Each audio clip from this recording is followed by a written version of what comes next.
কবরের প্রথম রাত তোমার চোখটা বন্ধ হয়ে যাবে, আপনজনেরা তোমাকে বিদায় দিবে, বিদায় জানাবে, সন্তান বিদায় জানাবে, পরিবার বিদায় জানাবে, সবাই তোমাকে বিদায় জানানোর জন্য তোমাকে খাটিয়ায় উঠায় দিবে। বাবা কান্না করবে সন্তানের জন্য, সন্তান কান্না করবে বাবার জন্য। কিন্তু আমার ভাইয়েরা, কেউ তোমাকে কবরের প্রথম রাত থেকে বাঁচানোর কোনো ক্ষমতা থাকবে না।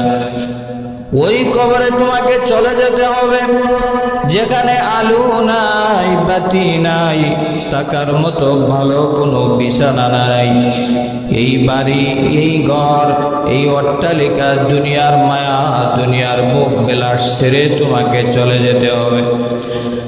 বাড়ি বাড়ি কররে মন, বাড়ি বাড়ি কররে মন, এই বাড়ি তো তোমার নয়, যেই বাড়িতে শুইবারে মন, কবর তাহার ঠিকানা। এই বাড়ি থেকে তোমাকে চলে যেতে হবে। আসল বাড়ি, তোমাকে মাটির বাড়িতে শুয়ে যেতে হবে। মাটির মানুষ, মাটির সাথে মিশে যাইতে হবে। কিসের অহংকার, কিসের দাম্ভিকতা, কিসের বরত্ব, সব কিছু ধূলিসাৎ হয়ে যাবে। কবরের প্রথম রাত কেমনে থাকবা একটা বার চিন্তা করে দেখো যুবক ভাইয়েরা আমার। দুনিয়াতে তোমার বন্ধু বান্ধব আছে, দুনিয়াতে তোমার মা বাবা, আত্মীয় স্বজন, টাকা পয়সা সব কিছু আছে। পর্দার অন্তরালের মা, তুমি একদিন এই বাড়িতে এসেছিলা লাল শাড়ি কাপড় পরিধান করে, অলঙ্কারাদি মেকে অলঙ্কারাদি লাগায়া স্বামীর ঘরে এসেছ। একদিন এমন একটা সময় আসবে যেই সময় তোমাকে অলঙ্কার গোলা খুলে ফেলা হবে, তোমার পরনে সাদা কাপড়ের কাপড় পরায় দেওয়া হবে। যেই ঘরে লাল শাড়ি কাপড় লাগায়া ঢুকেছ, সেই ঘর থেকে তোমার নিতর দেহটা সাদা কাপড়ের কাপড়ে প্যাকেট করে তোমাকে বাহির করা হবে। এই জন্য যুবক ভাইয়েরা আমার, এই কবর এমন কবর, রাসূল বলেন প্রতিদিন কবর ডাক দিয়া বলে, ইন্নাল কবরা ইয়াকুলু কুল্লা ইয়াউমিন আনা বাইতুল গুরবা, আনা বাইতুল ওয়াহদা, আনা বাইতুল গুরবা, আনা বাইতুদ দূর, আনা বাইতুত তুরাব। মুসলমান ভাইয়েরা আমার, কবর প্রতিদিন ডাক দিয়া বলে, আমি অপরিচিত ঘর, আমার সাথে তোমার আর কখনো দেখা হয় নাই, সাক্ষাৎ হয় নাই। কবর প্রতিদিন ডাক দিয়া বলে, আনা বাইতুল ওয়াহদা, আমি একাকিত্বের ঘর, আমার কাছে কেউ নাই। দুনিয়াতে তোমার সাথে থাকার জন্য তুমি তখন ভয় পাইতা, তোমার বন্ধু বান্ধব আসতো, আত্মীয় স্বজন আসতো, বাবা আসতো, স্নেহ করার জন্য লোক ছিল। আনা বাইতুল ওয়াহদা, আমি একাকিত্বের ঘর, নিঃসঙ্গতার ঘর। শুধু তা নয়, কবর ডাক দিয়া বলে, আনা বাইতুত তুরাব, আমি মাটির ঘর, আমি মাটির ঘর। চতুর্দিকে মাটি, ডানে মাটি, বামে মাটি, উপরে মাটি, নিচে মাটি, চতুর্দিকে শুধু মাটি আর মাটি। এক সময় তোমার দেহটাকে মাটিতে লাগাইতে তোমার মন চাইতো না। যখন ঠান্ডার মৌসুম চলে আসতো, তোমার শরীরটাকে আরামে কম্বল দিয়া মুড়ি দিয়া ঘুমাইতা। যখন গরম চলে আসে, তখন তুমি এসি লাগাও, ফ্যান লাগাও, আরামে ঘুমানোর জন্য কত না দুনিয়াতে কত সিস্টেম আছে। কিন্তু তুমি কি জানো ও দুনিয়ার মানুষেরা, অনিষ্ঠুর পাষাণেরা, আমি কবর মাটির ঘর, আমার ভিতরে কোনো এসি নাই, ফ্যান নাই, থাকার মতো ভালো কোনো জায়গা নাই। মাটির বাড়ি, মাটির ঘর, মাটি হবে বিছানা।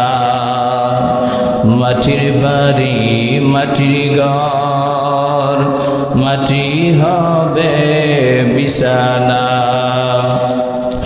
আসছো একা যাইবা একা, আসছো একা যাইবা একা, সঙ্গে কেহ যাইব না।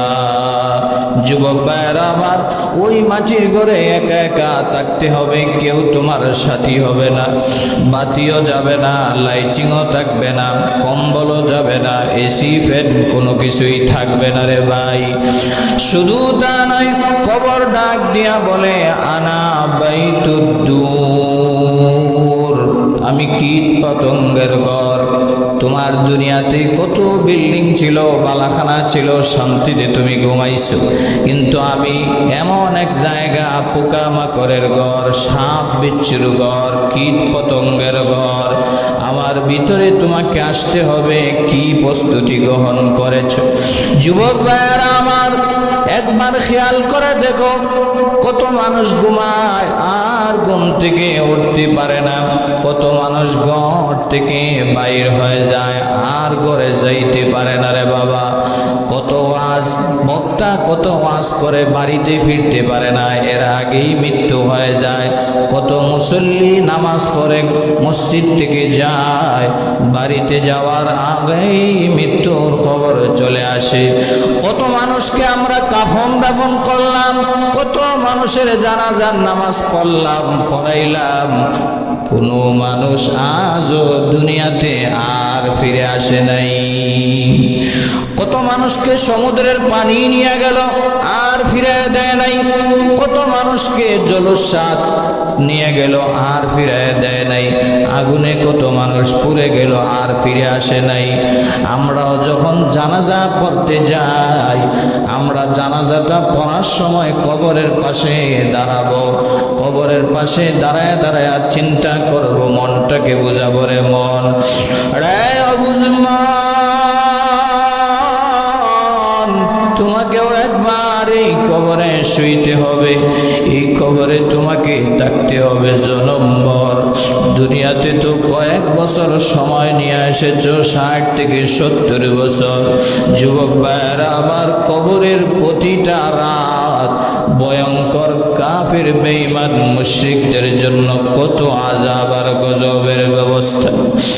প্রথম রাত যখন শুরু হয়ে যাবে, বিচার কার্য শুরু হয়ে যাবে, স্টার্ট হয়ে যাবে, দুনিয়ার কেউ তোমার আপন হবে না রে ভাই, সব তোমার পর হয়ে যাবে।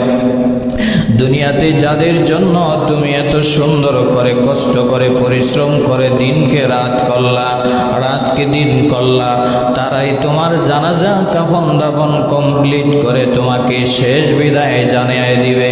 কেউ তোমার সাথে যাবে না, কবরে যাবে, কবরে যাওয়ার পরে কেউ তোমার পাশে কবরে শুইবেও না। বাঁশ চাপা দিয়া, মাটি চাপা দিয়া, হাজারো মাটির নিচে চাপা দিয়া তোমাকে রেখে আসবে। ওই কবরের প্রথম রাত কেমন হবে আপনার আর আমার? যদি নেক আমল যদি না হয়, কবরের প্রথম রাতেই শাস্তি স্টার্ট হয়ে যাবে। আর যদি নেক আমল নিয়া যাইতে পারো রে বান্দা, আল্লাহ রাব্বুল আলামিন কবরটাকে জান্নাতের বাগান বানায় দিবে। আমার রাসূল বলেন, ক্বালান নবিয়্যু সাল্লাল্লাহু আলাইহি ওয়া আলিহি ওয়া সাল্লাম, আল কবরু রাউযাতুম মির রিয়াদিল জান্নাহ আও হুফরাতুম মিন হুফারিন নার। কবরের জগৎ, কবরের জগৎ কারো জন্য জান্নাতের বাগান হবে, আবার কারো জন্য কবরের জগৎটা জাহান্নামের গাড়া হবে। এই জন্য যুবক ভাইয়েরা আমার কবরটা কেমন হবে একটাবার চিন্তা করো, নিজের কবরটা কেমন হবে।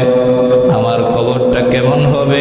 ওই মাটির বাড়ি, মাটির ঘরে থাকতে হবে জনম্বর, যেখানে আলো নাই, বাতি নাই, সাথী নাই।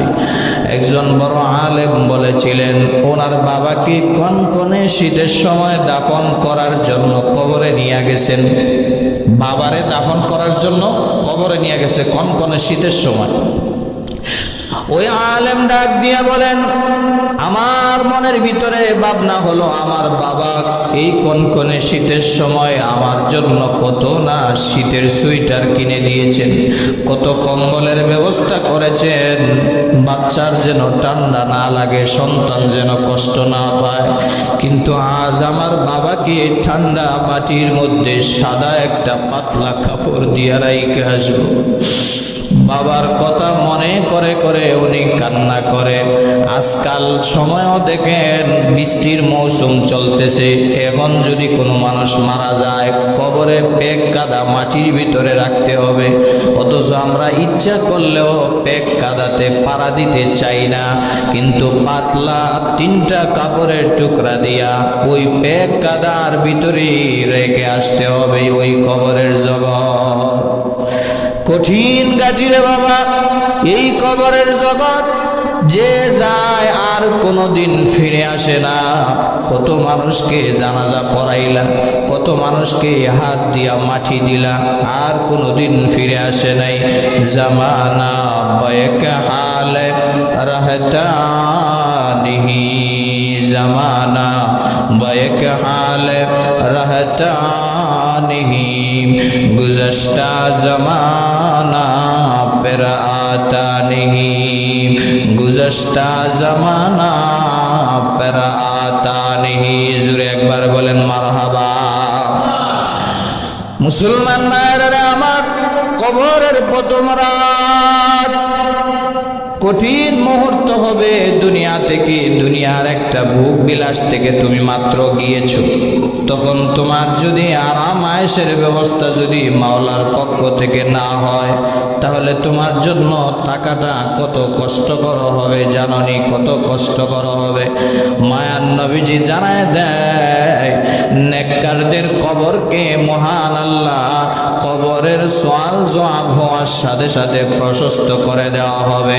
নেককারের কবরে যখন লাশটা রাখা হবে, ফাইজ লিসানিহি উঠায় বসানো হবে, 2জন ফেরেশতা আসবে, এসে বলবে মার রব্বুকা, তোমার রবকে, ওয়া মা দীনুকা, তোমার দিন কি, ওয়া মান নবিয়ুকা।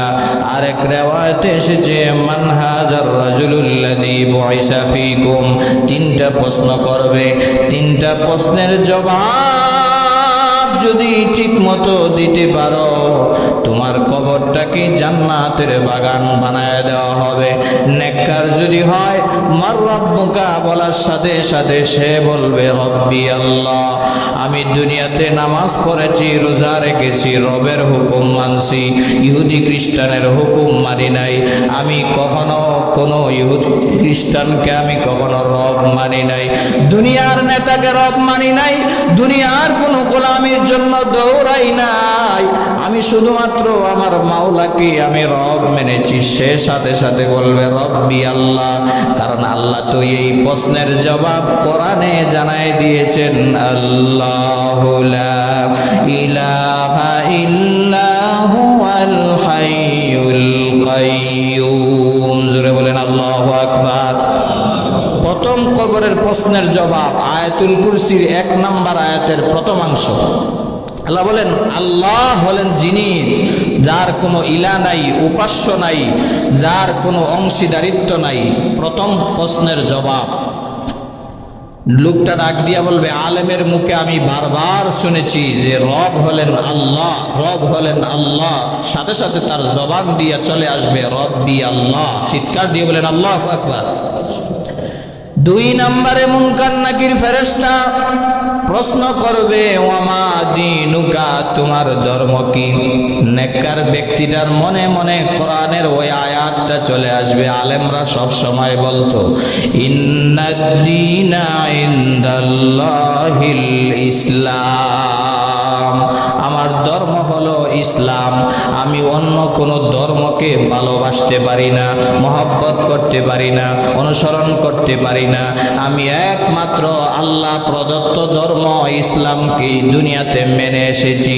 তখন সেও ডাক দিয়া বলবে দীনিয়াল ইসলাম, আমার ধর্ম হলো ইসলাম, আমি মুসলমান। নেককার যদি হয় তাহলে দ্বিতীয় প্রশ্নের জবাব এভাবে দিবে। 3 নম্বরে প্রশ্ন করা হবে মান নবিয়ুকা, তোমার নবীকে অথবা মদিনার রওজা থেকে কাপড় সরায় দেওয়া হবে রওজা শরীফ থেকে।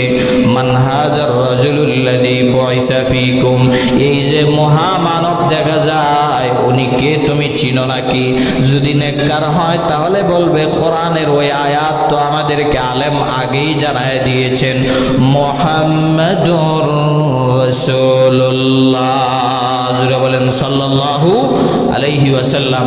বলবে উনি আর কেউ নয়, উনি হলেন আমাদের নবী মুহাম্মাদুর রাসূলুল্লাহ সাল্লাল্লাহু আলাইহি ওয়াসাল্লাম।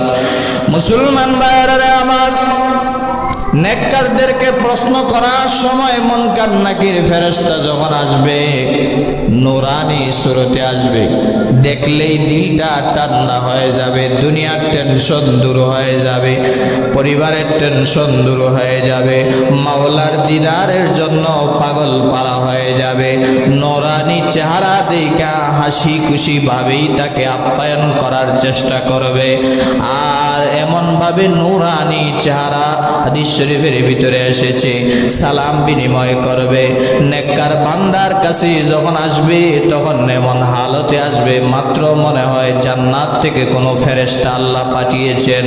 নূরানি সুরতে আসবে এবং কোমল আচরণ করবে, ভালো আচরণ করবে, সুন্দর আচরণ করবে। পুরুষের দাড়ি ধরে ধরে বসাবে আর মহিলাদের চুলের কুফা ধরে ধরে কবরস্থানে নিয়ে যাওয়ার পরেই 40 কদম মানুষ সরে আসার পরেই বসাবে।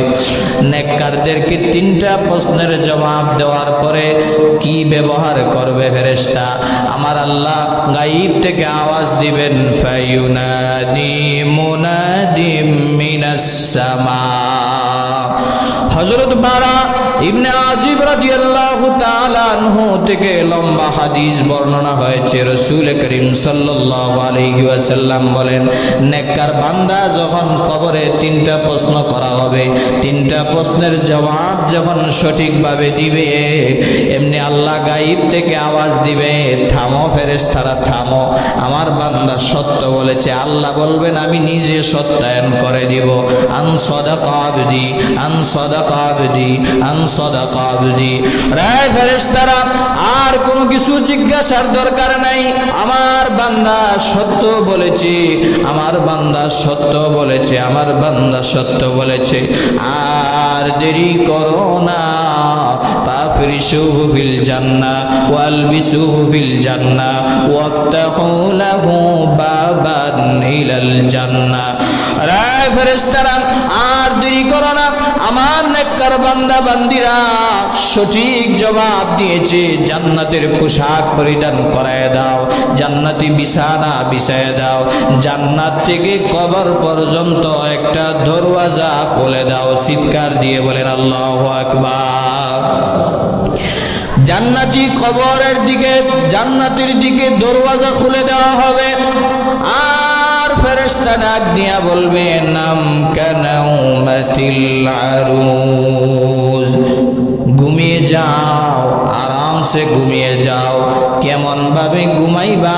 নবীজি হাদিসে বলেন, নাম কানাউমাতিল আরুজ, বাসর রাতে যেরকম ধুলা ঘুমায়, নতুন জামাই ঘুমায়, কেউ ডিস্টার্ব করে না, কেউ দরজায় করা নাড়ে না, কেউ সমস্যা করে না।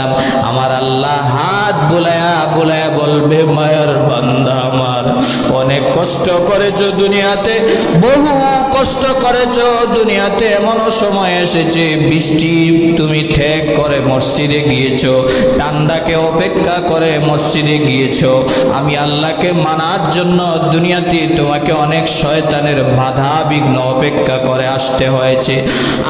আজ আমি আল্লাহ তোমার প্রিয়তম হয়ে গেলাম, তোমার বন্ধু হয়ে গেলাম, তোমার ভালোবাসার মানুষ হয়ে গেলাম। আমি আল্লাহ তোমার পিঠে হাত বোলায় দিয়া বললাম, নাম কানা উমাতিল আরুজ, যেভাবে বাসর রাতে ধুলা ঘুমায় কেউ ডিস্টার্ব করে না, তার একমাত্র স্ত্রী ছাড়া, প্রিয়তম ছাড়া কেউ ডিস্টার্ব করে না। আজ কবরেও আমি তোমার প্রিয়তম হয়ে গেলাম। কিয়ামতের ডাক আসলে আমি আল্লাহ নিজে তোমাকে ডাইকা উঠাবো। এর আগ পর্যন্ত ঘুমায় যাও, তোমাকে আর ডিস্টার্ব করবে না কেউ। সুবহানাল্লাহ। নেককারের সাথে মন ব্যবহার করা হবে। শুধু তা নয়, আপনি যে দুনিয়াতে নামাজ পড়েন, রোজা রাখেন, কোরআন তেলাওয়াত করেন, ওগুলা কবরে যাবে কি যাবে না? আওয়াজ দিয়ে বলেন, যাবে কি যাবে না? ঘুমাইতেছেন মনে হয় না? আওয়াজ দিবেন। যদি আলোচনা না বুঝেন তাহলে তো আলোচনা করে লাভ নাই। যারা নামাজ পড়েন, রোজা রাখেন, কোরআন তেলাওয়াত করেন, দান সদকা করেন, এগুলা কবরে যাবে কি যাবে না? ডাক দিয়া বলবে, আমার মাথার পাশে, একবারে মাথার পাশে তাকায় দেখবে সুন্দর নওজোয়ান টকবকে একজন যুবক দাঁড়ায় আছে, আলোকিত হয়ে আছে, কবরটা যেন নূরে ঝলমল করতেছে। এমনি ডাক দিয়া বলবে, তুমি কে? তুমি আমার মাথার পাশে এসেছো। ডাক দিয়া বলবে, আমি হলাম তোমার নামাজ। দুনিয়াতে তুমি 5 ওয়াক্ত নামাজ পড়েছিলা, বহু কষ্টে তুমি মসজিদে গিয়েছো, বহু কষ্টে তুমি জামাতে নামাজ আদায় করেছো। আমি দুনিয়ার ওই কষ্টের জিন্দেগির নামাজ, যখন মানুষ মস্কারি করতো নামাজ নিয়ে, আরে বেটা নামাজ পড়ে কি করবি, কয় না কিছু মানুষ আছে না, সার দোকানে বসে বসে কয়জনে নামাজ পড়ে কি করছে দেখছি, হিসাব মিলে কিছুই না, আছে না নাই? ফেরেশতারা ডাক দিয়া বলবে, আমি হলাম তোমার জিন্দেগির ওই নামাজ, যেই নামাজকে মানুষ অবজ্ঞা করত, যেই নামাজ পড়তো না, ফজরের সময় নাক ডাকায়া ঘুমাইতো। আল্লাহ রাব্বুল আলামিন কোরআনে কারীমের ভিতরে বহু জায়গায় নামাজের কথা বলেছেন। বান্দা নামাজ, নামাজ, নামাজ, নামাজ। সমস্ত রাসূলেরা, সমস্ত নবীরা বলে গিয়েছেন নামাজ, নামাজ, নামাজ। সাহাবায়ে কেরামের তাসবিহ ছিল নামাজ, নামাজ, নামাজ। আল্লাহর ওলিরা সব সময় যুগে যুগে বয়ান করে, নসিহত করে, আলেম ওলামারা বুঝিয়েছেন নামাজ, নামাজ, নামাজ। কিন্তু বান্দা তো মানতে চায় না, নামাজ পড়ে না, পড়ে না, পড়ে না। নিজেকে মুসলমান দাবি করে, আশিক রাসূল নবীর উম্মত দাবি করে, নামাজ পড়ে না। কবরে কিন্তু অন্ধকার হয়ে যাবে। আর যদি তুমি 5 ওয়াক্ত নামাজ সঠিকভাবে আদায় করতে পারো, তোমার নামাজটা আল্লাহ রাব্বুল আলামিন পাখির আকৃতি বানায়া, সুন্দর নূরানি ফেরেশতার আকৃতি বানায়া তোমার মাথার পাশে আল্লাহ দাঁড় করায় দিবেন। আর ফেরেশতা ডাক দিয়া বলবে, রে আযাবের ফেরেশতা, আমি হলাম এই বান্দার বন্ধু, আমি যতক্ষণ কবরে থাকবো ততক্ষণ বিন্দু মাত্র আযাব দেওয়া যাবে না। সুবহানাল্লাহ। তাকায় দেখবে একটু পরে তাহাজ্জুদ তার সাথে দেখা করার জন্য আসবে, সুগন্ধি ব্যবহার করে হাজার হাজার ফেরেশতা নিয়ে, আহলান সাহালান লাল ফুল নিয়ে তার সাথে সাক্ষাৎ করার জন্য আসবে। বলবে, চিন্তা করার কোনো কারণ নাই, যখন মানুষ বিভোর ঘুমিয়ে যাইত, সব দরওয়াজা যখন বন্ধ হয়ে যেত, গভীর রজনীতে মাওলা পাকের সেজদায় তুমি লুটে পড়তা, দুনিয়ার সব অফিস আদালত যখন বন্ধ হয়ে যেত, তুমি আমি আল্লাহকে বলে যাও নাই, আমি রবকে বলে যাও নাই, তুমি আমি মাওলার কাছে চাইছো আর দুনিয়ার কারো কাছে চাও নাই। তাহাজ্জুদের নামাজের বিছানায় চোখের পানি ফালায় ফালায় কাঁদছো। ওয়াহুম কালিলুন, হাদিসের ভিতরে এসেছে এই সমস্ত লোক পাওয়া যাবে খুব কম। তাহাজ্জুদওয়ালা বান্দা কম না বেশি? আরো জোরে বলেন, কম না বেশি? 5 ওয়াক্ত নামাজই তো নাই, বাস তাহাজ্জুদে থাকবে কি? হাদিসে রাসূল এই জন্যই বলেছেন ওয়াহুম কালিলুন, তাহাজ্জুদ গুজার বান্দার আমল কবরে পৌঁছবে। খুব কম সংখ্যক মানুষ থাকবে যারা তাহাজ্জুদও পড়বে, তাদের তাহাজ্জুদও কবরে তাকে শাস্তির জন্য সুপারিশ করবে, বাঁচানোর জন্য। এই জন্য আমার প্রাণের ভাইয়েরা, আবার মাথার পাশে দাঁড়ায় দেখবে আরেকজন দাঁড়ায় আছে, সুন্দর নোরানি চেহারা নিয়ে, বলবে শাস্তি দ্বারে কাছে আসতে পারবে না। জিজ্ঞাসা করা হবে তুমি কে, এত সুন্দর নোরানি চেহারা নিয়ে এসেছো? বলবে আমি তোমার দুনিয়ার জিন্দেগির কোরআন তেলাওয়াত, তুমি আমাকে অবজ্ঞা করো নাই, তুমি আমাকে সবচাইতে বেশি মূল্যায়ন করেছো, আমাকে গুরুত্ব দিয়েছো। আল্লাহ রাব্বুল আলামিন পৃথিবীতে যত কিতাব যত গ্রন্থ পাঠিয়েছেন এর ভিতরে শ্রেষ্ঠ হলো আল কোরআন। আল্লাহ বলেন আলিফ লাম মিম যালিকাল কিতাবু লা রাইবা ফীহি হুদাল লিল মুত্তাকিন। আল্লাহু আকবার। মানুষের হেদায়েতের জন্য আমি আল্লাহ এমন কিতাব পাঠিয়েছি যেই কিতাবের ভিতরে ভুল নাই, ভুলের কোনো সন্দেহ লেশ মাত্র নাই। বান্দা আজ ইংলিশে বর্ডর বর্ডর করতে পারে, হিন্দিতে কথা বলতে পারে, আকাম কুকাম কম পারে না। দেশে বলেন, বিদেশে বলেন, গ্রামে বলেন, বাহিরে বলেন, যত রকমের পেস লাগানোর কারবার আছে সব সে স্টার্ট দিতে পারে। সূরা ফাতিহা জিজ্ঞেস করলে বলবে হুজুর ওযু নাই, পড়তে পারি না, দাঁত ভাঙ্গে ফেলে। আছে না নাই? কবরের জগৎ কঠিন জগৎ রে বাবা। কবরের প্রথম রজনী যখন শুরু হয়ে যাবে, দেখবা তোমার পাশে কোরআন তেলাওয়াত যাবে না, নামাজ যাবে না, তাহাজ্জুদ যাবে না, সদকা যাবে না। ভালো আমল যদি না করো কবরটা জাহান্নামের গাড়া হয়ে যাবে। যুবক ভাইয়েরা আমার বলতেছিলাম, যদি জাহান্নামের গাড়া হয়ে যায় কি অবস্থা হবে? বদকারের কবরের আযাবে কি অবস্থা হবে? নেককারের কথা এতক্ষণ বললাম, বদকারকেও 3টা প্রশ্ন করা হবে। রাসূল বলেন মার রব্বুকা ওয়া মা দীনুকা ওয়া মান নাবিয়ুকা।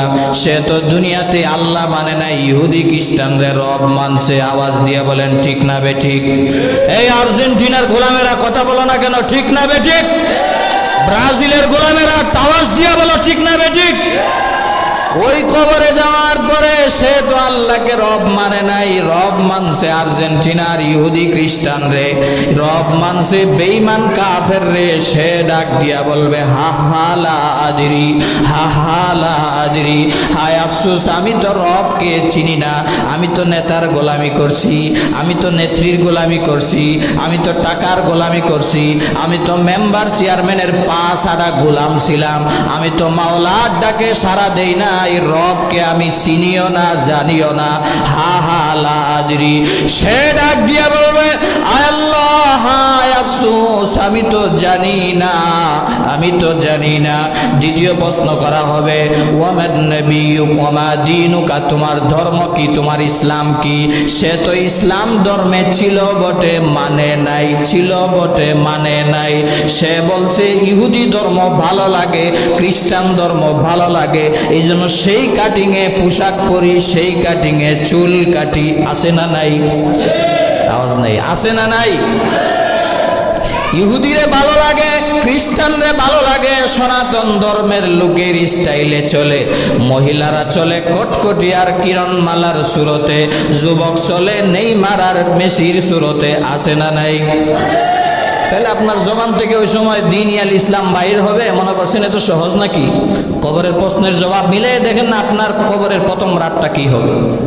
আজকের সাবজেক্টই হলো কবরের প্রথম রাত। বাবা আপনার কোন হালত হবে, আমার কোন হালত হবে? কবরের প্রথম রাত কেউ সাথে যাবে না। ধর্ম যদি ইসলাম মানতে পারো তাহলে বলবে দ্বীন আল ইসলাম। সে তো বদকার, জিন্দেগিতেও ইসলাম মানে নাই, নাম কেউ আসতে মুসলমান, কিন্তু তার পরিবার পরিজন নিজের স্ট্যাটাস সব কিছু বেড়ে উঠেছে বিধর্মীদের বিজাতীয় সংস্কৃতির মাধ্যমে। সে তখন ডাক দিয়া বলবে হা হা লা আদরি, হায় আফসোস আমি তো জানি না, আমি তো এই প্রশ্নের জবাব জানি না, এই প্রশ্নের জবাবের সাথে আমার কোনো পরিচয় নাই। 3 নম্বরে যুবক ভাইরা আমার, মনোযোগ দিয়া দিলের কান লাগায়া কথাগুলা শুনবা। পর্দার অন্তরালের মা বোনেরা, কবে জানি মরণ এসে যায় কেউ বলতে পারে না। কবে জানি ডাকা আসিবে, কবে জানি ডাকা আসিবে, এই বাড়ি ঘর সারিতে আপন আপন কাপড় কুলে সাদা কাপন পরিতে। ডাক আসতে পারে কি পারে না? যে কোনো সময় ডাক চলে আসতে পারে। চৌকের পলকে মানুষের মৃত্যু হইতে পারে। আওয়াজ দিয়ে বলেন ঠিক না বেঠিক? 3 নাম্বার কবরের সওয়াল হবে, মান নবিয়ুকা, তোমার নবীকে, অথবা নবীজির রওজা থার থেকে চাদরটা উঠায় দেওয়া হবে। মান হাজার রাজুলুল্লাযী বুইসা ফীকুম, এই যে মহামানব দেখা যায় উনি কি চিনো নাকি? তুমি তো নবীজির নেতা মানো নাই, তুমি নবীজিকে রাসূল মানো নাই, নবীজিকে মহব্বত করো নাই, ভালোবাসো নাই। যদি রাসূলকে মহব্বত করতা, পাঞ্জাবি টুপি পরিধান করতা, যদি রাসূলকে মহব্বত করতা, দাড়ি লাগাইতা, যদি রাসূলকে মহব্বত করতা, স্ত্রীকে পর্দায় রাখতা, যদি রাসূলকে মহব্বত করতা, নবীজির সুন্নত মিসওয়াক ব্যবহার করতা, তুমি যদি রাসূলকে মহব্বত করতা, তোমার উঠা বসা চলাফেরা সর্বক্ষেত্রে রাসূলের সুন্নত থাকতো, তুমি তখন ডাক দিয়া বলবা, হা হা লা আদরি, হায় আফসোস, আমি তো এই লোকরে চিনি না, আমি তো এই লোকরে চিনি না। তখন আমার আল্লাহ ডাক দিয়া বলবে, রে মুনকার নাকির ফেরেশতা, যেই মুনকার নাকির ফেরেশতা বদকারের কাছে যখন আসবে, ভয়ঙ্কর আকৃতি নিয়ে আসবে, যখন বসাবে সুরত দেইকাই গাবরে যাবে, আর সে গাবরে সব কিছু, সে দুনিয়ার সব কিছু স্মরণ করতে রাখবে, কিন্তু কোনো কাজে আসবে না। আল্লাহ বলেন, ইয়াকুলু ইয়া লাইতানি কদ্দামতু লিহায়াতি, সে ডাক দিয়া বলবে, হায় আফসোস, আমি যদি নামাজ পড়তাম আজ আমার কতই না ভালো হতো। হায় আফসোস, আমি যদি জিন্দগিতে কোরআন তেলাওয়াত করতাম আজকাল আমার জন্য কতই না সহজ হইতো। হায় আফসোস, আমি যদি ভালো বন্ধুর সাথে থাকতাম আমার জন্য কতই না ভালো হইতো। হায় আফসোস, আমি যদি আলেমের মহব্বত নিয়ে চলতাম কতই না ভালো হইতো। হায় আফসোস, আমি যদি সব সময় নেককারদের সাথে হইতাম কতই না ভালো হতো। কিন্তু সেদিন আফসোস করলেও আর কোনো কাজে আসবে। আপনারা মনে হয় ঘুমাইতে আছেন, আর কোনো কাজে আসবে। এই জন্য কবরের প্রথম রাত কি হবে এখন থেকে মিলায় নেন। যুবক ভাইয়েরা যারা আছো, ভালো করে দিলের কান লাগায় কথাগুলা শুনবা। মনে মনে তো ভাবো অনেক কিছু হয়ে গেছে। তোমার মতো বহু যুবককে আল্লাহ বহু আগেই সাইজ করে রাইখা দিছে, ঠিক না বে ঠিক? আর তোমার মতো যুবক কি, তোমার মতো গোষ্ঠী শুদ্ধ আল্লাহ ধ্বংস করে দিছে, দেয় নাই? ফেরাউন কি তোমার চাইতে কম বাহাদুর ছিল মনে করো? আল্লাহ এখনো পর্যন্ত, কিয়ামত পর্যন্ত চিরন্তন শত্রু ইসলামের, চিরন্তন বড় মালাউনকে আল্লাহ সুটকি বানায় রাইখা দিছে, ঠিক না বে ঠিক? মিশরের কায়রো জাদুঘরে যাও, গিয়া দেখো মিউজিয়ামে এখনো পর্যন্ত আল্লাহ ফেরাউনকে এখনো সুটকি বানায় রাইখা দিছে। দেখ পৃথিবীবাসীরা, আমার সাথে পাল্লা দিতে এসেছিল, তুমি কেমন যুবক, তুমি তো মনে মনে মিলাও, হিসাব মিলাও, আমি ফ্রি ফায়ার মারতে পারি, কি বলে পাবজি খেলতে পারি, মা যদি কথা বলে কথা আমি শুনি না, বাবায় যদি কথা বলে বাবার কথাও আমি শুনি না, আমি সংসারের হাল ধরতেও চাই না, আমি অনেক কিছু হয়ে গেছি, আছে না? মনের ভিতরে অনেক বাহাদুরি, অনেক দাম্ভিকতা, আমি টাকা পয়সা ইনকাম করি, কারো কাছে আমি ধার কাছি না। অথচ সেও দাবি করেছিল, ফাকাল আনা রাব্বুকুমুল আলা। যুবক ভাইরা, দিল দিয়া কথাগুলো শোনো, দিল দিয়া কথাগুলো শোনো। সে বলেছিল, আমি তোমাদের রব নয় শুধু, যত রব আছে দুনিয়াতে, যত রব আসবে, যত রব আছে দুনিয়াতে, দুনিয়ার সারা, ফাকালা আনা রাব্বুকুমুল আলা, সেই রবদের রব আমি। চিৎকার দিয়ে বলেন নাউজুবিল্লাহ, আওয়াজ দিয়ে বলেন নাউজুবিল্লাহ। ফেরাউন বলেছিল আমি রবদের রব, আমি সবচেয়ে বড় রব। তাকেও আল্লাহ এক সময় সুটকি বানায় রাইখে দিচ্ছে। নমরুদ এত বাহাদুরি করছে, সারা পৃথিবী রাজত্ব করেছে, তাকে আল্লাহ ল্যাংরা মশা দিয়া, তুচ্ছ মশা দিয়া কয়েক সেকেন্ডে দুলি সাত করে দিয়েছে। কৌমে সামুদ, কৌমে আদ, কৌমে শুআয়ব, কৌমে লূত, বিশাল বিশাল জাতিকে আল্লাহ নিমিষেই সেকেন্ডের ভিতরে ধ্বংস করে দিয়েছে। পাপ করার কারণে, গুনাহ করার কারণে, অশ্লীলতা করার কারণে, বেহায়াপনা করার কারণে, জিনা করার কারণে।